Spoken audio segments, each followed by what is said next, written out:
Mä uppoon käsillä tehdessä usein johonkin syvyyksiin.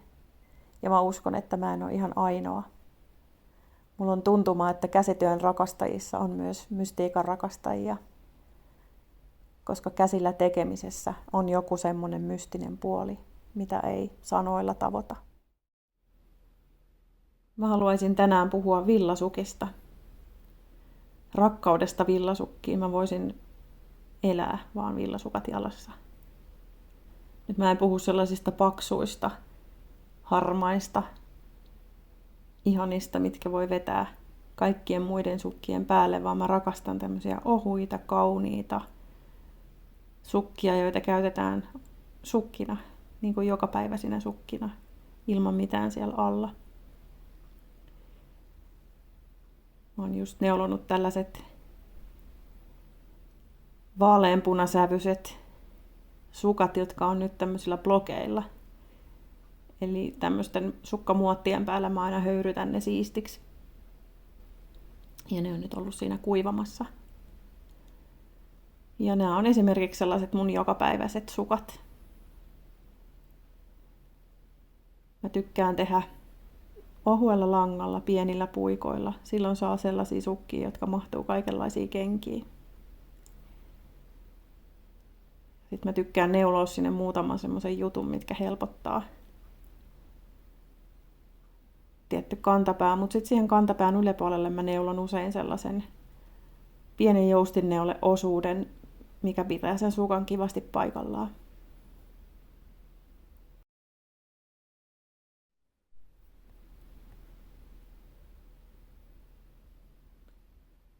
Tästä kirjasta mulla on nyt meneillään malli Linea.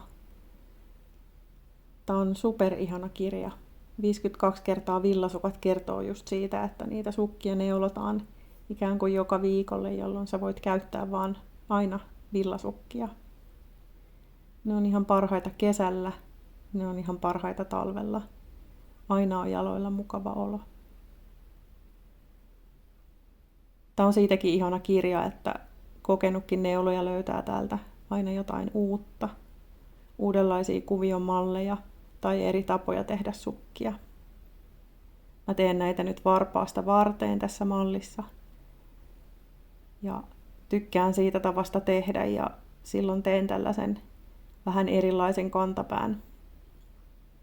Ei tarvitse poimia silmukoita ei perinteinen kantapääkään monimutkainen ole. Sitä vaan aina turhaan pelätään, mutta tässä se tulee vielä ikään kuin neuloissa ihan itsestään.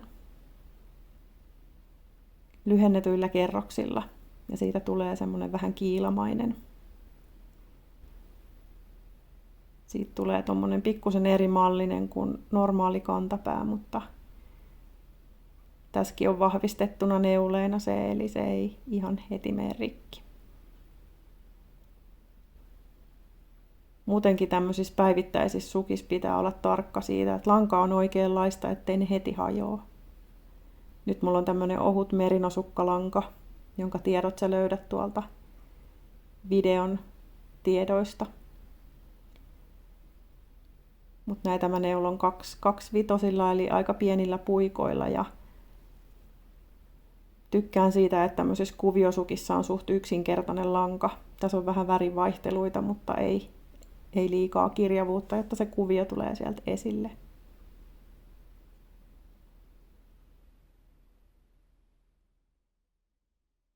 Jotenkin tää sukka vie mut johonkin Irlantiin tai Skotlantiin tai jonnekin semmoisiin brittitunnelmiin, kettujahteihin ja öljykangastakkeihin.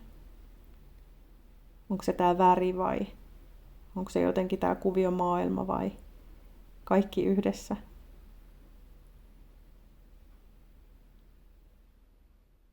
Tää on aika pientä piiperrystä ja just tämmöisestä neulomisesta mä tykkään. Pieniä kuvioita, tarkkaa tekemistä, toki hidasta. Ihan en tämmöisiä sukkia tee viikossa välttämättä muiden asioiden ohessa, mutta mä haaveilen siitä, että joskus mulla on 52 ihanat sukat.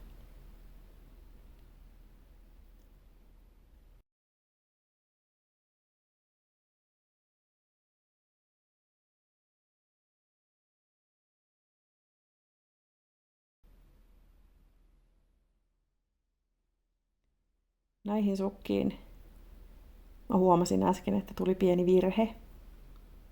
Mä pohdin, että puranko mä sen virheen sieltä pois. Purkaminen yksi neulomisen tärkeä osa-alue, mutta tässä kohtaa mä päätin jättää sen. Joka sukassa pitää olla joku virhe.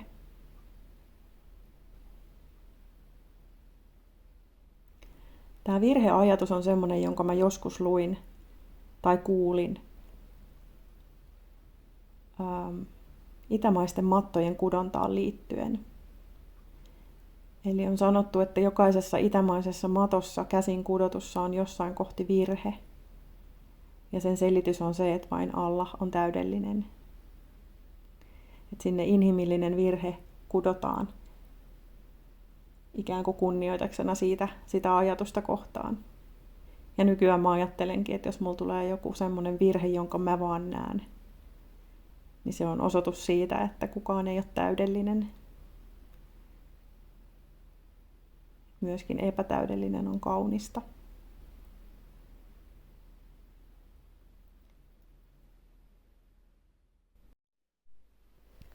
Tällä erää neulominen taitaa riittää. Musta on ihana katsella tätä rakentuvaa sukkaa tuolta varpaasta varteen, kun nuo kuviot tulee heti ja jotenkin pidän siitä tavasta tehdä. Kiitos, kun olit mukana kuuntelemassa vähän lisää neulomisesta. Mä rakastan näitä ohuita sukkia. Mulla on itse asiassa 3 tällä hetkellä nyt tässä työn alla ja ehkä mun 52 tulee täyteen nopeammin kuin vuodessa. Ensi kerralla mä en taidakaan neuloa, vaan lähdetään karjalaisten kirjontojen maailmaan ja erityisesti käspaikkoihin. Ja siellä mua puhuttelee sielulintu, kukkilintu, liinalintu. Mua on kiehtonut se jo tosi kauan. Ja se on seurannut jollain tavalla tosi tärkeänä symbolina mukana. Joten etupistokirjonnat ja käspaikat, niistä puhutaan seuraavan kerran. Oli ihanaa, että olit kuuntelemassa. Nähdään ja kuullaan taas.